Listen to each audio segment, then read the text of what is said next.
అద్వైతం అంటే అర్థం చేసుకోండి. మొన్ననేమో చెప్పాను, మళ్ళీ చెప్పాలి. ఇప్పుడు ఇంకొక దృష్టితో మాట్లాడుతున్నా. ఏమిటంటే అది ఒక గారడీవాడు ఉన్నాడండి. ఆ గారడీవాడు గారడీ చేస్తున్నాడండి.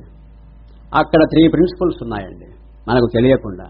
గారడీవాడు ఒకడు, వాడి విద్య ఒకటి, అంటే వాడి శక్తి ఒకటి, గారడీ ప్రదర్శించే శక్తి ఒకటి, 2 గారడీ ఒకటి, ఎగ్జిబిషన్ 3.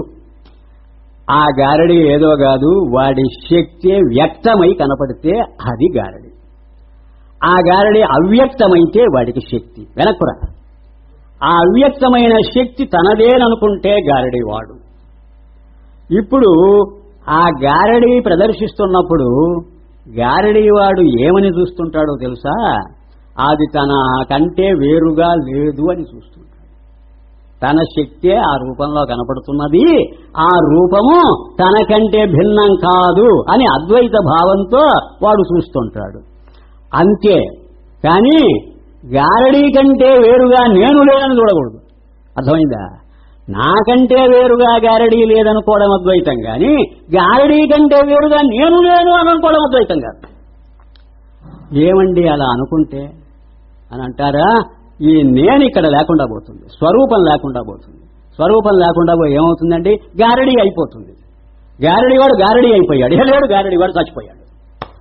ఏం కారణం అండి? గారడీ రేపు చూపినంతసేపు చూపుతాడు, తర్వాత కనపడకుండా పోతుంది. అలాగే వీడు కూడా గారడీతో పాటు ఎగిరిపోతాడు. అర్థమైందా? గారడీ వాడికి జనన మరణాలు తప్పవు, వాడు గారడీ అయితే. గారడీ తనకంటే వేరుగా లేకపోతే గారడీ ఉన్నప్పుడు ఉంటుంది, పోయేటప్పుడు పోతుంది. వీడు మాత్రం దర్జాగా అట్లాగే కూర్చొని ఉంటాడు. ఇప్పుడు మన బతుకదే, మనం గారడీ అయిపోయాం. అంటే ఏంటి?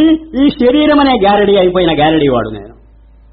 అందువల్లనే జనన మరణాలు నాకు సంభవిస్తున్నాయి, దీంతో పాటు ఎగిరిపోతున్నా.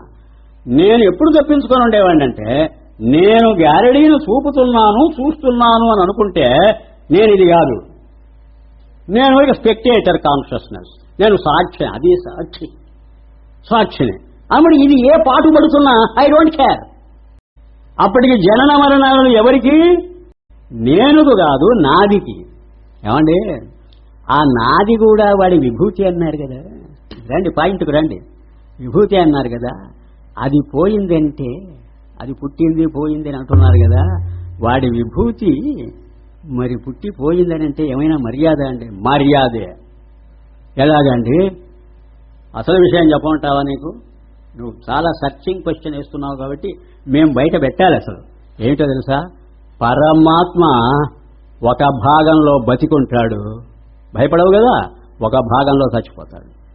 ఇంకెందుకు కోరిక గోల? జీవాత్మ జీవాత్మ ఇదంతా చేశాల మరి. పరమాత్మ కూడా అనవద్దు. ఆత్మ ఒక భాగంలో బతికుంటుంది, ఒక భాగంలో చచ్చిపోతుంది. ఈ బతికున్న భాగంతో చచ్చే భాగాన్ని చూస్తుంటుంది. దీనికి మంచి దృష్టాంతం చెప్పమంటావా? సముద్ర జలము బతికుంటుంది, తరంగాలు అవి పుట్టిపోతుంటే చూస్తుంటుంది. ఆ తరంగాలు అవి తన వైభవమే, తన విభూతే. తన విభూతి ఆ భాగంలో జనన మరణాలు కనిపిస్తుంటాయి దాన్ని. అయితే సముద్రమై చూడాల, ఒకనొక తరంగమై చూసావు, నువ్వు వచ్చేవి, నువ్వు వస్తావు. యాజ్ వేవ్ నువ్వు పోవాల్సిందే, as ocean you don't come and go. ఓయమ్మా, ఇప్పుడు ఏమైందంటే హోల్సేల్గా పుడుతున్నాం, చస్తున్నాం. ఎందుకంటే మనము సముద్రం అవ్వలే ఇంతవరకు. అహం బ్రహ్మాస్మి, అది సముద్రం. మనము ప్రజ్ఞాన సాగరం అయిపోలే. సాగరమై చూస్తే బంధుమిత్రాదులనే తరంగాలు. ఇప్పుడు అర్థమైందా? ఆ శరీరాలు వస్తుంటాయి, పోతుంటాయి, అనేక మార్పులు చెందుతుంటాయి. మన శరీరాలు కూడా ఒక తరంగమే. ఎందుకంటే నువ్వు అప్పుడు శరీరం కాదు, you are no longer identified with your body, you are different from, you come out of your body, కానీ రిలీజ్డ్. అది మోక్షం. అప్పుడు నీకు మోక్షం. ముక్తావస్థలో ఉన్నావు. నువ్వు ముక్తావస్థలో నువ్వు నిలదొక్కో, నువ్వు కదిలిపోవద్దు. నువ్వు కదిలితే వచ్చేవి ఆ కదలడవి సావు. నువ్వు అచలంగా ఉండు, చలనాన్ని చూస్తుండు. నువ్వు అచలమై చలనాన్ని చూస్తుండు. As bodies, as minds, we are nothing but waves. దీన్ని చూస్తూ నీవు దీన్ని చూస్తుండు, నేను దీన్ని చూస్తుంటా. ఆ చూచే చూపు నీలో నాలో ఒకటే, చూపుగా ఒకటే ఉన్నది. అసలు చూడబడే పదార్థాలు లక్షలు కోట్లున్నాయి. పరమాత్మే చూసేవాడు, చూడబడేవాడు. పోనీ కమాన్, అద్వైతం చెబుతా, అసలు అద్వైతం. పరమాత్మే ఆత్మవాడే, అనాత్మవాడే అనకపోతే అద్వైతం కాదు. అనాత్మగా చస్తాడు వాడు, ఆత్మగా బతుకుంటాడు. సరేనా? నీకు ఇష్టమేనా?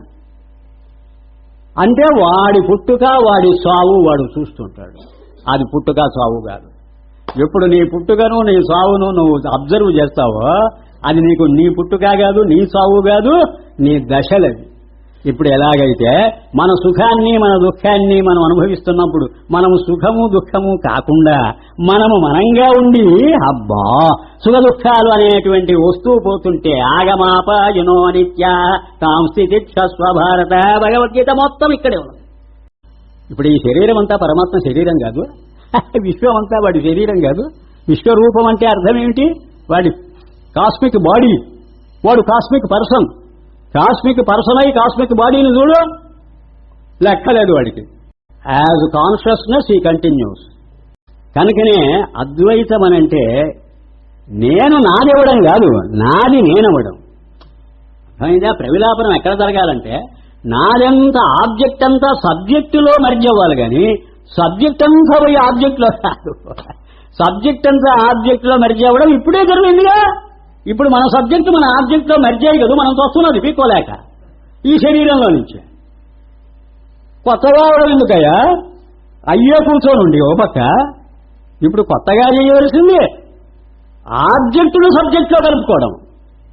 ఎప్పుడు కలుపుకుంటావు? నీ సబ్జెక్ట్ ఆబ్జెక్టులో నుంచి బయటకు వచ్చి సర్వత్రా వ్యాపించి అప్పుడు ఆబ్జెక్టును సబ్జెక్ట్లో కలుపుకుంటుంది. ఇప్పుడు ఆ వెలుగున్నది ఆ ట్యూబ్లోనే ఉందనుకో, ట్యూబ్లోనే ఉంటే బయటికి రాలేదు, అది బంధం దానికి. దాని నుంచి బయటకు వచ్చింది, బయటకు వచ్చి ఈ హాల్ అంతా వ్యాపించింది ఆ వెలుగు. ఇప్పుడు ట్యూబ్ ఎక్కడుంది? ట్యూబ్ ఎక్కడుంది? వెలుగులోకి ట్యూబ్ వచ్చింది. అంతకుముందు ట్యూబులో వెలుగు, ఇప్పుడు వెలుగులో ట్యూబ్. ఆ వెలుగుకే జ్ఞానం వచ్చి ఆ ట్యూబ్ను చూసిందనుకో, ఎలా చూస్తుంది? తనలోనే ఇంక్లూడ్ అయినట్టు చూస్తుంది. అలాగే నా చైతన్యం బయటకు వచ్చి నా శరీరాన్ని చూసిందనుకో, ఇది ఒక ట్యూబ్. ఆ చైతన్య ప్రకాశంలో ఈ ఏదో శరీరం ఎక్కడో ఒక నల్లబూస ఎక్కడో మూలబడి ఉన్నది. కనుక ఇప్పుడు విషయం ఏమిటో తెలిసిపోయింది కదా. నేను నాదిగా దీన్ని చూడాలి, మొదటి కండిషన్. దీన్ని నేనుగా చూడకూడదు.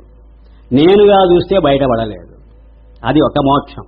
రెండవ మోక్షం ఏమిటంటే ఆ నేను సర్వత్రా వ్యాపించి ప్రతిదాన్ని దీన్ని నాదిగా ఎలా చూచిందో మొత్తం ప్రపంచాన్ని నాదిగా చూడాలి. అప్పుడు జీవభావం పోయి ఈశ్వరభావం వచ్చింది. సరే చూచావు. అందులో కూడా నాదిని తనకు అన్యంగా చూడకూడదు, కానీ నాదికి తాను అన్యమని చూస్తుండాలి. నాది నాకంటే అన్యం కాదు, నీ గారడి నా శక్తే అని గారడీ వాడు అనుకోవాలి. గారడీ వాడు నేను గారడీ అయిపోవచ్చు అనుకున్నాడు, అది అద్వైతమే. గారడీవాడు గారడీ అయిపోయినా అద్వైతమే, గారడీ వాడు అయిపోయినా అద్వైతమే. ఏ అద్వైతం తెలుసా? డిజైరబుల్. గారడీవాడు గారడీ అయిపోతే బంధం. ఇంకా గారడీవాడు లేడు ఇక్కడ, ఈ సీటు ఖాళీ. భగవద్గీత అదే. కృష్ణ పరమాత్మ ఆయన ఏమంటున్నాడు? అజోపిసన్ అవ్యయాత్మ, అంతవరకు పరమాత్మ. అజ, నేను ఇంకా జన్మించలేదు. అవ్యయ, నేను ఖర్చవలేదు. అది ఖర్చవడం అట. అంటే ఆ గారడీ ఖర్చవడం, ఆ గారడీ వాడి శక్తి ఖర్చు అయిపోతున్నది. అయితే కన్సర్వేషన్ ఆఫ్ ఎనర్జీ ఎంత ఖర్చు అవుతుంటుందో అంత ఉంటూనే ఉంటుంది వాడికి ఆ శక్తి. ఎందుకంటే అది ఆభాస కనుక. ఇప్పుడు మన ముఖం ఎన్నో అద్దాలలో చూస్తుంటుంది అనుకో, మన ముఖం ఖర్చు అయిపోయిందే. ఎంతెంత ఖర్చు అయిందని అనుకుంటున్నామో అంతంత అట్లాగే ఉన్నది ఆ ముఖం. ఇప్పుడు సముద్రం ఉన్నది, ఎన్నెన్నో తరంగాలు వస్తున్నాయి, ఖర్చు అయిపోతున్నది ఆ జలం. ఎంత ఖర్చు అయిపోతున్నదో అంత మళ్ళీ ఆ తరంగం వచ్చి లోపల చేరుతున్నది. Conservation of water and its energy. ఎంత అద్భుతం అండి. లోకంలో దృష్టాంతాలు చూస్తుంటేనే థ్రిల్లింగ్గా ఉంటుంటే. అజోపి సన్నవ్యయాత్మ, అంతవరకు పరమాత్మ. భూతానాం ఈశ్వరోపి సన్, అక్కడ ఈశ్వర శబ్దం వచ్చింది. ఈ భూతాలన్నింటినీ నేను అజమాయిషి చేయాలని అని అడిగే ప్రకృతిం స్వామధిష్టాయ. అప్పుడు తన శక్తి తనకు గుర్తొచ్చింది. ఓహో, నాకు శక్తి ఉందిగా అని దాన్ని దగ్గర పెట్టుకొని సంభవామి, అప్పుడు నేను గారడీ అయిపోతా. ఏమిటది? ఆత్మ మాయయ. భగవద్గీత పరమాత్మగా ఉంటుంటే శక్తి దగ్గర పెట్టుకున్నావు, శక్తి నీలో గుప్తమై ఉన్నది. దాన్ని ప్రదర్శిస్తే ఈశ్వరుడవయ్యావు. కానీ నీకు అజమాయిషి ఉన్నది, దాని మీద కంట్రోల్ ఉంది. ఈశ్వర అంటే కంట్రోలర్, మాస్టర్ ఉంది. కంట్రోల్లో పెట్టుకుని దాన్ని ఎంత ప్రదర్శించినా నువ్వు దెబ్బతినవు. నీకు భిన్నంగా ఒకటి ఉండి దానిలో నుంచి రావడం కాదు, మళ్ళీ భిన్నంగా ఏదీ లేదు, అంతటా నీవే ఉన్నావు. కానీ ఈ నేనును కేటాయించి ఇక్కడే పెట్టుకొని, నాదిని అంత దూరాన పెట్టుకొని 2 డివిజన్స్ తయారు చేసి కూర్చొని ఉన్నావు. అదే అసలు విద్యా గౌణ, ఇదే అసలు బంధం. నువ్వు చేయవలసిన పని ఏమిటంటే రెండింటినీ కలిపేసేది. ఈ మిథ్యాత్మను గౌణాత్మను ఎలా కలుపుతావు? ఈ రెండింటినీ నాది కాదు, అప్పుడు ఈ నేను బయటపడుతుంది. ఈ నేను బయటపడక చస్తున్నది, దాన్ని ఉప్ప దిగాది, స్టకప్ అయిపోయినది. ఆ నీళ్లు పోవటంలా కాలంలో ముందు ఆ అడ్డం తీసేయి. అదే నేతి ఉపనిషత్తు మొత్తుకోవడం. ఇది కాదు, ఇది కాదు, ఇది కాదు అనుకుంటుంటారా? ఇది నేను కాదని అనుకోవడం, అంతేగాని నాది కాదని కాదు. నేను కాదని అనుకో.